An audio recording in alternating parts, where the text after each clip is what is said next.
Hello, everybody. Welcome back to the Prologue Productions Podcast. My name is Jacob. And I'm a cat. Meow. Just kidding. I'm not a cat. My name's Jake. Okay. And we're going to be doing a recap for this session. So what does that mean, Jacob? So this recap, we're going to be going over all the characters that we've made for Lost Mines of Phandelver. We're going to be throwing in some potential plot hooks, some backstory elements, and how you might be able to tie that in throughout the campaign or the adventure, and maybe looking forward with some potential ideas for a longer form. Indeed. As every DM should be considering. Yes. Long form. If you want to keep the campaign going, you got to plan ahead. At least a little bit. You got to drop a little. You got to at least drop hook. some nuggets for backstory, so people feel like they're actually involved in the story, and they're not just along for the ride. Absolutely. With that being said, I would like to say, spoiler alert. Big spoilers. If you don't want to know what happens in Lost Mine of Phandelver, do not listen to this episode. But I mean, this adventure has been out since like the 80s. So if you don't know what happened, it's on you. Well, I wouldn't say the 80s. Is it? I thought it was the 80s. No. Lost Mines? No, not the 80s. No, it's got to be. It's a 5e adventure. No, 5e it's came not. Out in 2014. Or 2014. I thought it was a re-release of like a classic campaign. No. Lost Mine's a newer one. Well, now all the listeners know that you don't know what the fudge you're talking about, dude. You're a fluffing faker. I'm a phony. I'm a phony. That's DM. okay. It's okay to be wrong. Yeah. Which you are all the time. That's all right. So anyway, back to the recap. Body Knock. Yeah, Body Knock the Bard. College of Valor Bard. College of Valor. Yes. He's a hired killer. Yes. Trying to look after his family. Mm-hmm. Family was displaced and had to move to Neverwinter in the slums, and so he had to do some unsavory stuff to make sure that they were well fed and taken care of. That's right. Yeah. And he is, again, a bard. So he's boisterous, and again, they came from somewhere. Yeah, isn't there a place in Icespire? There is a tie-in to Dragon of Icespire Peak. It's a place called Gnomengard, which is in the adventure occupied by gnomes. But hey, who says he can't be from some not so distant place? And that's a good tie-in. Use Gnomengard, take the maps, and then just wipe the slate clean and do with it what you want. Yeah. There's already a map, so it's great. And it can lead you towards another adventure if if the campaign wants to keep going and you're still not comfortable with just, going with your, own, like, I can't even think of the word, homebrew content or your own homebrew setting or homebrew adventure, whatever. You can just slide them right into that and you're set to go. Certainly we can do that. Certainly you, the people, can do so. You, the people who have not yet been a DM, adventures are a great way to get your feet wet and to see kind of the formatting on this is how an adventure should go, or, this is like some items that you can give to your players. Here's some plot hooks. But at the end of the day, you do whatever you want. I think we say that every episode. Yeah. We want to hammer in. Ad nauseum. If people get one thing out of this podcast is you do whatever you want. You can do whatever you like. Yep. And then consult with your players. That's the other point of this whole podcast. Yeah. Grow and cultivate the relationship between the GM/DM and the players. Ask questions. Get answers. Make something that feels organic and that spans the gap between the GM and the character so that everybody is happy, everyone can have fun. Back to the recap. Body Knock, hired killer, in Neverwinter, maybe from Gnomengard, College of Valor Bard. Did a hit on somebody that failed who was in some high society, some political officials, some merchant lord or whatever, had to leave Neverwinter, and that's why he looked for Gundren and dipped town. That's right. Yes. Now, T. Deepwater is the Water Genasi Ranger, lives off the Sword Coast. Yep. In this clan of marauders who have a ritual to bestow upon the chosen warriors the powers of a Drake Warden. That's right. And through the ritual of a dragon turtle bestowing these powers to them. that's right. We're thinking sort of a mix, like a Na'vi from Avatar, and then like a dragon turtle from Avatar. Yeah, it's great. 2 different IPs. It's perfect. Yes. But with that being said, something went wrong. During the ritual, something happened. It went terribly wrong. And It could be subterfuge. It could be corruption. It could be an illness. absolutely, it could be some underwater, like evil entity, or some evil wizard or something like that who decided that this tribe was in the way. Maybe it was even capitalism. Maybe somebody wanted that island for their own. And so they came up with this. They wanted to put a new resort. A new what? A resort. Oh, all I heard was the last part. A resort. A new zort. A new zort. Oh my God. It's slang for resort. Dude, that would be the funniest. That would be the funniest. Like, it's not like an evil wizard. It's not some like Sahuagin wizard overlord. Sahuagin. It's like a coalition of merchants who want to build a resort. Yeah. And so they're expecting some evil wizard, and it's like, hi, welcome. Yeah, hi, welcome to our resort here. Oh, would you like some complimentary drinks? You're like, what the fuck? Yeah, that'd be hilarious. Yeah, that's good. So she goes to Neverwinter.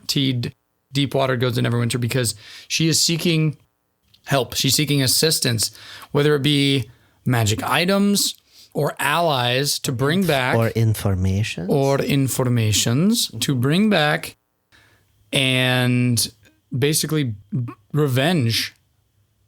Revenge. So she can revenge. So she can Yeah. revenge. So she can seek revenge. She can avenge her slain tribe. Yes. Because she was very tragic. Extremely tragic. I think she got a 9. Yeah. So almost everyone. Maybe there's 1 or 2 people who are still alive, but Yeah. Doesn't know where they are. Yeah. She's pretty much the only one left. yeah, held captive by dragon turtle. Yeah, sure. 'Cause that's what they do. And then she found Gundren. Gundren offers money. Maybe Gundren has information. Or maybe Gundren even tells her, hey, if you come with me, there's this place that I'm seeking out where we can take regular items and make them magic. We can empower magical items. It's this little place that you might like, nominally, called Wave Echo Cave. Wave Echo Cave. Hell yeah. Nailed it. And we got Dante Bachaman. A little bit of phlegm. phlegm in there. Bachaman. Yeah, Bachaman. Yachrabitek. I don't know what that means. That means may God burn your house. Wow. Yep. Okay. Yep. Colloquialisms will get you. which is a very apt choice of words, because he is the chosen champion for the platinum dragon god Bahamut. That's right. He was born a young boy. I was born a poor black child. I knew you were going to pick up the slack. Yeah. So he was born with this heritage, this white dragon heritage in some little farming town, right? And Bahamut chose him a la Wheel of Time.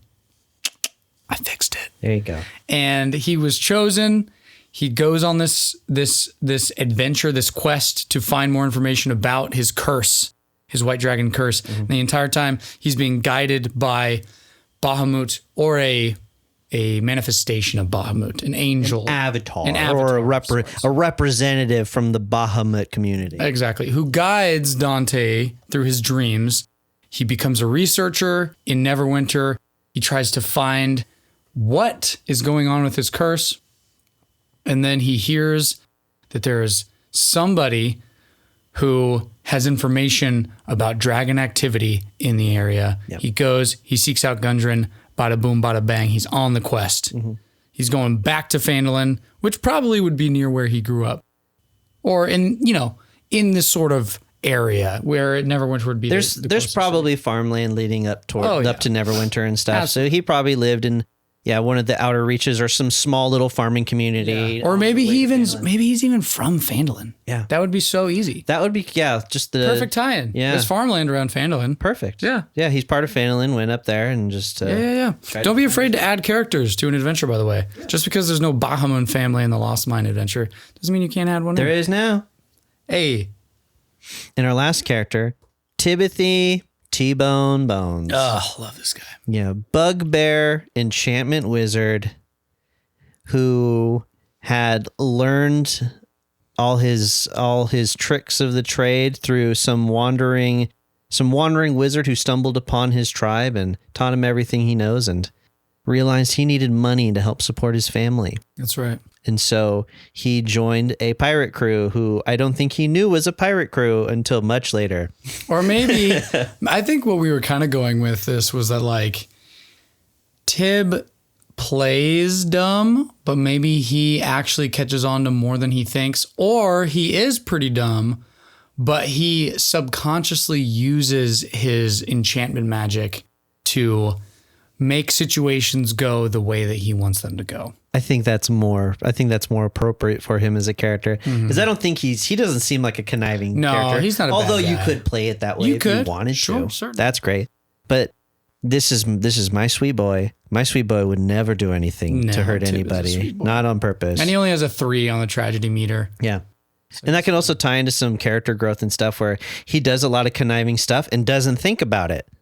And there's going to come a certain point where he's like, well, I didn't know, or I didn't mean to do that. And so now then he's like, okay, then there's some character growth on it. I need to be more mindful on the shit that I do. Absolutely. Especially because he's trying to provide, he's trying to make sure that his clan is I didn't mean to do that. I'm not a bad guy. I didn't mean to erase the memories of this guy. It just sort of happened. Timothy, you cast charm on the town master and made him give you his house. But it's a really nice house. I just thought. There you go. That's perfect. So yeah, he's doing fine. It sort of reminds me of like if anybody's read the Mistborn novels, Vin. So basically in the Mistborn novels, I'm sure you've heard of them. There's allomancers. They can burn certain metals to do certain things. Basically the main character, Vin, she doesn't know that she's an allomancer and she burns a certain metal which lets her soothe people's emotions. But she doesn't know really what she's doing. She just knows that certain social interactions work out in her favor sometimes. And that's probably what Tib's about. He's probably just like, he's like idly casting things and he's just sort of manipulating social situations using enchantment magic. Maybe it's like a tick that he does, that he just surreptitiously casts magic. Yeah, that would be really funny. But then like a wizard would be like, he's casting a spell. He's like, what? No, this is just, my hands just kind of wander. I just do these things with my hands. You know, when I talk, I like to emphasize the words that I'm saying by doing these, weird hand gestures. And mumbling certain arcane phrases under my breath. It just sort of happens. Can you, I bet the listeners, do you already get a sense of who we like the most out of all these characters here? No, what do you mean? No, I don't know what you're talking about. Okay. So that's our party. That's our 4. Yes. That's our 4 there. So where would this take us? Where would this party take us in this journey? Well, they would start at they would not start at Phandelver. They'd start in Neverwinter. Heading to Phandelver. They would leave Neverwinter, heading to Phandelver. They would be ambushed along the road to Phandelver by a group of goblins working under the banner of the tribe of Cragmaw. I think probably at about this time is the first real decision. Because during this trip, these characters would have gotten to know each other. I think we already kind of discussed how Tib and Dante would probably be kind of tight and how Bodyknock would have sort of a father-like role and would probably try to protect Teed a little bit. So this unlikely group of adventurers are bumping along the dusty trail towards Phandelver and boom, they're ambushed. They discover that their quest giver, Gundren, has been taken. I think they'd probably choose to pursue. I don't see why not. I think they'd probably immediately go and try and find Gundren. Yeah, they'd go and try to find, yeah. And who knows how that would go. They'd win. They'd find Sildar, who is Gundren's sort of right-hand man. He's sort of his aide. And they would take Sildar and the group, and they'd head over to Phandalin, where they'd encounter the Red Brands, a gang that is sort of taking over Phandalin. At that point, then this is, I think, where the characters' personalities start to shine. Because the first encounter is like, okay, it's combat. Duh. You're fighting some goblins. Getting people's feet wet on their abilities. Absolutely. And their spells, that's the good stuff. Yeah, it's level 1. It's extremely stressful. And this is our first social encounter where we're figuring out why the Red Brands are there, talking to different characters, seeing how the characters interact with other people. Body Knock would probably be taking the lead role and talking with people. He is the bard, so, or maybe even Dante. Dante, I feel like, would also be one to like lead the charge. Mm-hmm.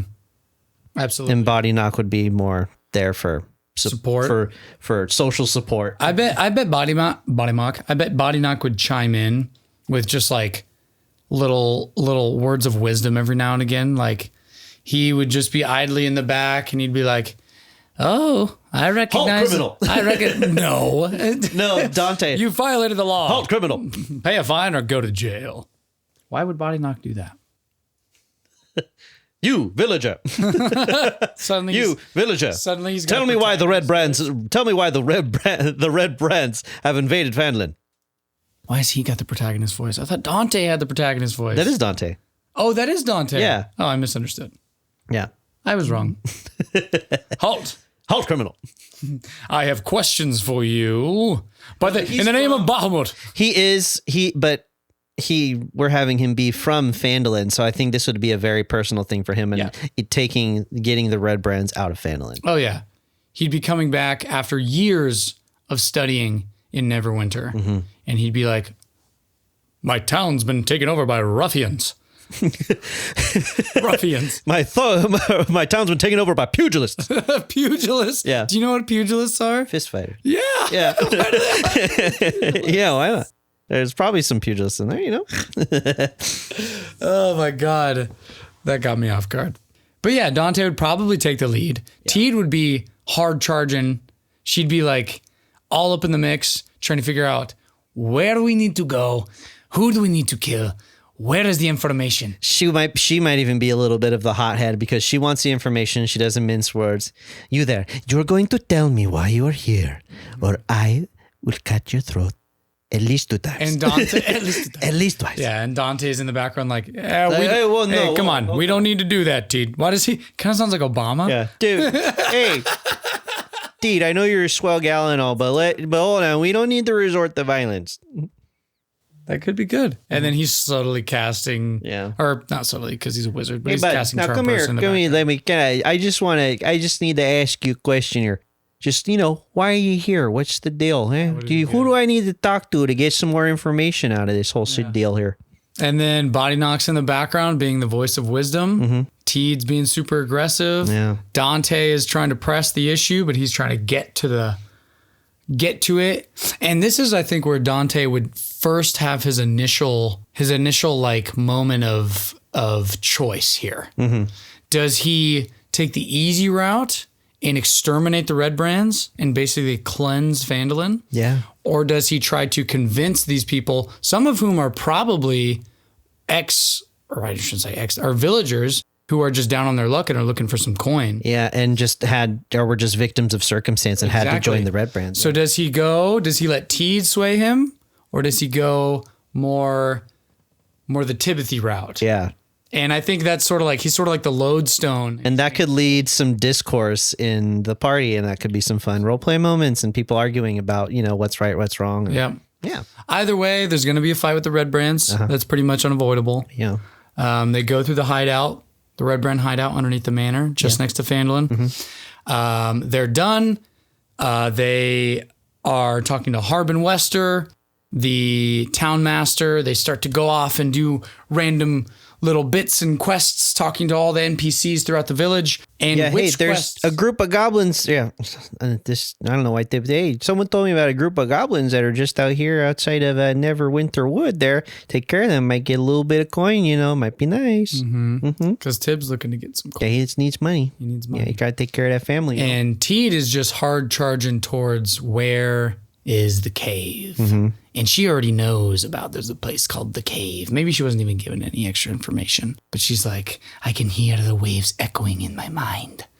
And she just knows what's going on. But they're like, we got to find Gundren. And she's like, You bartender, where is this echoing cave of waves you speak that nobody speaks of?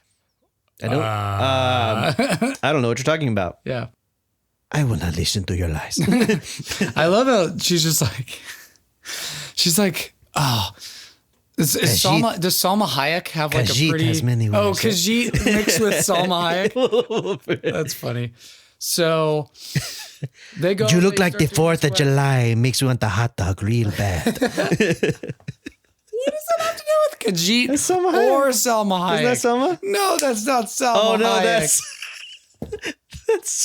that's Jennifer Coolidge. Yeah, what the fuck? I don't know why. Aren't you the movie guy? You're the movie guy, Jacob. I know. Oh my goodness. I know. That's fine. Anyway, or maybe not Salma Hayek. What's the actress? She has a very distinct like Hispanic accent. Oh, she's a Modern Family. Yeah. Fucking I love movies. I watch many a movie. I don't remember actors or actresses to save my life. That's fair. Sofia Vergara. Ay, Jay. You just do it a little more raspy. Tell me about this wave echo cave you speak of. Oh, that's pretty good. Thank you. I'm a little turned on right now. Yeah? No. Okay. Okay. Why would you say that? So then we're moving past that, and we're not going to talk about it anymore. Okay. And then... So they take care of business. They go to Thunder Tree. There's a dragon there. There's a young green dragon in Thunder Tree, right? That immediately already ties into Dante's backstory, and it ties into Teed's backstory. Yes.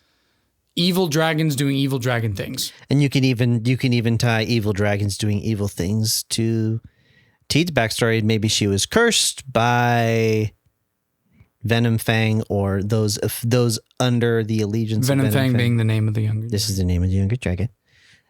And you can tie that into Tiamat. It's one of the 5 dragon heads that represent Tiamat. So this can be some larger threat that's starting to sprout its ugly head within the Sword Coast. And ugly heads. It's plural. Excuse me. Yeah, that's my bad. Yeah, you're okay. Yeah. So yeah, we could tie in a much larger threat of Tiamat, a chaotic evil. A young green dragon. There's also cultists who are within Thunder Tree. So that hints over to Tiamat. So basically what we're talking about here is all this sort of the quests leading up to the ultimate quest of finding Wave Echo Cave, finding the forge in Wave Echo Cave, which is the thing that Gundren and his brothers found. And that's what they're trying to protect. But Gundren's been captured. He's somewhere in the Neverwinter Woods. They need to find out how to get away with Echo Cave, and they need to find Gundren. But all these people are telling them all these things. So they're navigating these sort of muddy waters of who to talk to, where to get information. Bodyknock simply wants to take care of his family. So him and Tib are just looking for the biggest payout. Yeah. Whereas Teed is looking for Wave Echo Cave. That's her goal. She's like, I need to find power. I need to bring power back. I need to kill this dragon turtle. Dante, on the other hand. And you can even dangle some other quests. Like you could potentially have it be a moment of not reflection, just like a splitting the party kind of moment where, yes, we can go do this Wave Echo Cave. Or you can start leading towards another adventure or another thing where it pays out in gold. This pays out in, items and stuff and power and magic, or they can take the route of taking the gold. Yeah, certainly. Yeah. But what is Dante looking for? Dante's looking for his destiny, I guess. He's looking to figure out his curse. So he might also want to go to Wave Echo Cave. There's a bunch of very powerful magic there. Absolutely. Which could allude to his Also, curse and why he's been cursed by a white dragon. You don't know? Absolutely. Also, he's definitely, like we said, he's looking for answers. He's looking for answers. He's looking for information. A good person in this adventure who might have information is perhaps Agatha. Agatha being the banshee, yes, in the nearby town of Coneyberry, correct? Yes, Agatha is guarding something. They're told about Agatha by somebody within the town, and basically she's guarding a spell book, but she has an answer. She's been around for a long time in this area, so maybe when Dante hears about Agatha, he knows, oh, I got to go ask this banshee. I got to go find answers. But she only answers one question. So that question better be good. Also, another easy tie-in for Dragon of Icespire Peak is his white dragon ancestry. Yeah. Start tying in Cryovane. Icespire Peak. Icespire Peak, yeah. Right up over yonder, just south of Phandelver, right up there southeast of Phandelver. That's right. And that'll tie into that whole spiel, Dragons of Ice by Dragon of Icespire Peak, right? Absolutely. And maybe Tib is drawn towards Old Owl Well. There's a wizard there, and maybe that wizard has some knows. He recognizes that this wizard looks like someone that he's seen before, or he's been told of this wizard by his master when he was being trained. Or maybe even he just wants to go seek out other wizards because he's always looking for more knowledge. Maybe it's just his voracious appetite for knowledge. His voracious appetite for arcane knowledge. Yeah. Absolutely. That's pretty good. You have reasons to do everything. And then all the quests have pretty much, I think almost all of them, there's a little bit of gold involved. Finding Wave Echo Cave is the ultimate cha-ching. Yeah, that's the hotbed for all kinds of magical items and stuff. And that also alludes to the one behind all of these connected events within Phandelver and the surrounding area. Correct. Black Widow. Black Spider, which is we don't want to. We'll hit the wave tops with some of the stuff, but we don't want to hit too much. We don't want to go into the Black Spider. Sure. But basically, you don't get to know about the Black Spider. Everyone gets to share a goal. Yes. And that goal is becoming a tight-knit group of friends who can support each other, make money, get shit done, find Wave Echo Cave, save Phandelver, and then get back to Neverwinter and the surrounding area so that they can help their people. 3 people need to help their people. Tib needs to help his people. Teed needs to help the remains of her people. And Body Knock needs to help his people in Neverwinter. Yeah. So their goals align for the most part. And Dante's a selfish fuck. Well, he's trying not to be. He's trying not to be. Well, when you say you're the chosen champion of a platinum dragon god, you might get a little hot-headed for a bit. Yeah, maybe. And then that could be, that whole situation's a lesson in humility. And yeah, you know what? It's not all about you, dog. Yeah, that's another good character moment, certainly. Yeah. All right. So we have tie-ins. Let's talk about going forward. So first of all, working in Dragon of Icespire Peak is something I highly recommend. It might seem daunting, but it's very easy to just drag and drop quests from Dragon of Icespire Peak and have Cryovane, the white dragon, threatening the area, on top of having Venomfang and Thundertree. That also leads to very unique interactions between warring chromatic dragons. Or maybe not warring chromatic dragons, which would cause a lot of suspicion. That's right. Some collusion, perhaps. Yeah, so that could be interesting. Collusion. Yes. Body Knock. First of all, Nomengard is mentioned. So there's maybe Body Knock is coming up into his power. He's with this group and he says, you know what? Let's go clear out my home. Let's go make my home available for my people. Like, let's go to Nomengard. Let's clear it out. And you can flesh out why they were displaced. Absolutely. Is Nomengard within the Underdark?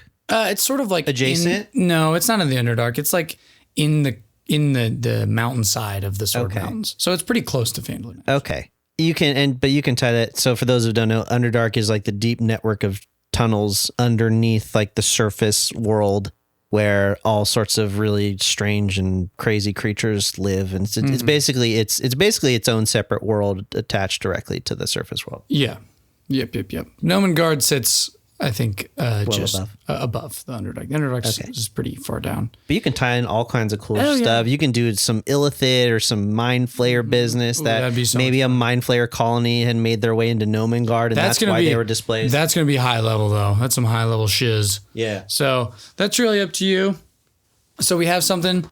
Body knock once declared Nomengard. Yeah. Right? Dante hears about Cryovane as a white dragon, might be tied into his ancestry, maybe. Or maybe there's answers about his ancestry in Icespire Peak. Yeah, absolutely. That would be pretty cool. Uh-huh. What else do you think? Timothy's just looking for knowledge or something, or maybe maybe something happened. Maybe something happened to him, or maybe there's a deal made with him that he was gifted this voracious knowledge for magic or something in that, and that maybe can tie into something. Icespire Peak. Maybe he finds an ancient tome in Wave Echo Cave or something like that. Yeah, that sets him on a path of discovery. You know? Yeah, or maybe it's some he has this voracious knowledge, but doesn't know how to delineate magic that is. Well, magic in itself is neutral, but then he's like starting to find some more dark magic and wants to know it because he loves magic and he wants to learn everything he can, and starts going down a dark path of learning about necromancy and these forbidden spells. Our sweet boy. Sweet boy doesn't know any better. Oh man, he starts casting necromancy. Yeah, necromancy that's spells. How it's pronounced, necromancy. Well, necromancy in itself isn't bad because there's a lot of like good-natured spells that are spare the dying. But like necromantic vibes. Yeah, summoning undead or speaking with dead. See, necromancy kind of rides a line sometimes between good and evil. Yeah. So, you know. Yeah, maybe he finds an evil tome and then he gets a message. Or maybe even some of his tribe's people have been caught up in the whole Cragmaw thing. And then when they go to Cragmaw Castle, he's like, "Oh, what are you doing here, Garv? I thought you were back home with the tribe. Aren't you supposed to be home with your wife? Like, you know, I thought you were tilling the fields. Like, what are you doing here, bud?" Meanwhile, Garv's a bad guy. Oh, he's the bad guy? What? He's like tied up. He's all tied up. Like, but what you doing here? He got captured. Yeah, what you doing here being all lazy, hung up on the wall there? Aren't you supposed to be tilling the fields back at home, back at town? That's actually pretty funny. No, I was thinking like maybe part of his clan like joined the warband under King Groll. Maybe. And he's got to deal with that of like, oh, my people are doing bad things. Yeah, I mean, but I'm not they're a bad bugbears. guy. And he's got to decide. He's got to make a decision at that point. Yeah. That's a hard decision. Finds out his people are bad or evil-natured. Evil-natured. Not bad. Not bad per se. But they have tendencies. Yeah. Certainly. That's okay. And then Teed, I think Teed's pretty straightforward. You got to work up to a fight with a dragon turtle, basically. And then you just have this overlooming threat. You start hearing that this dragon turtle is maybe attacking local ships and stuff. So things are starting to happen. Yeah, the shipping lanes. It's becoming more of a prevalent issue. And so it's like, okay, once you think your characters are ready, then you start dropping those hints. Like, you know, ships being attacked by this massive dragon turtle. And she's like, oh shit, I have to deal with this. And then it's time to go. Gather your resources, buy what magic items you can. Let's go kill a fucking dragon turtle. Yeah.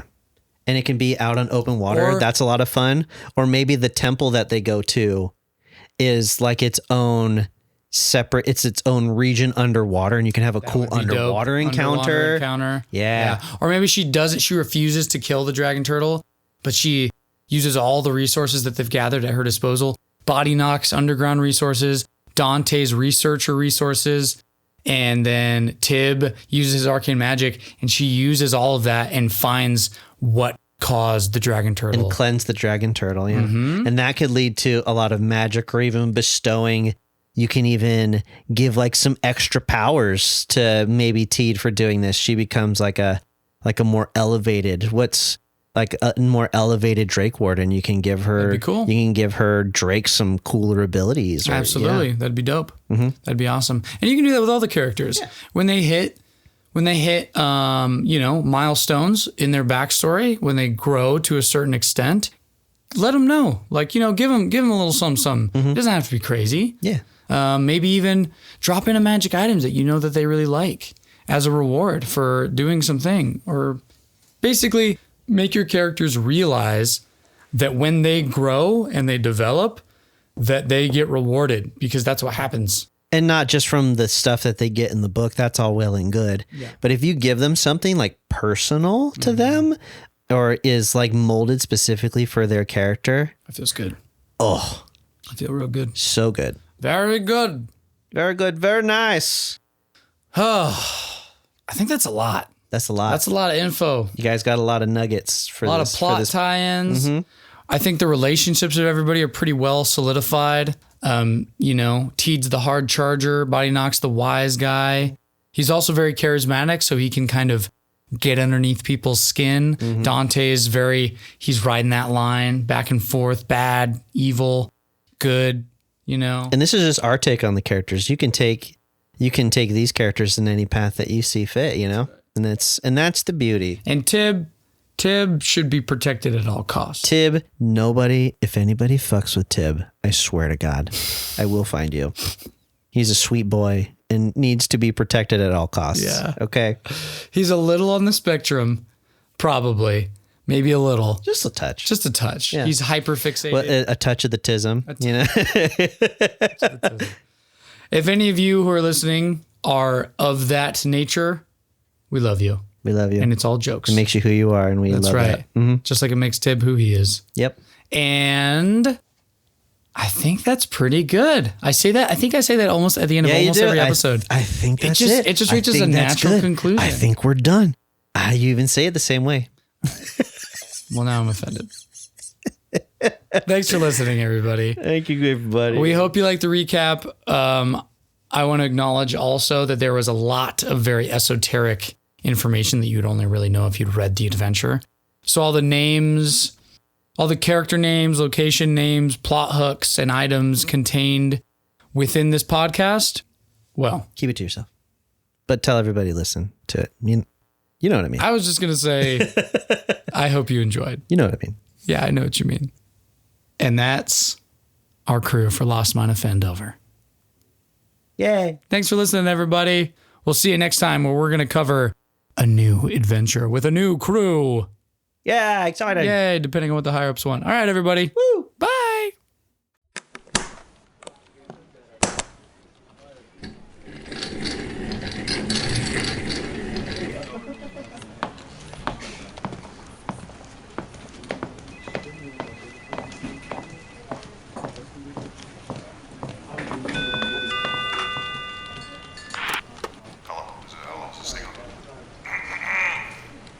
Hello, staffing agents. Just a friendly reminder, we're going to be doing a performance review. And the staffing agents with the highest party success rate is going to win a free trip to the Witchlight Carnival. Yay!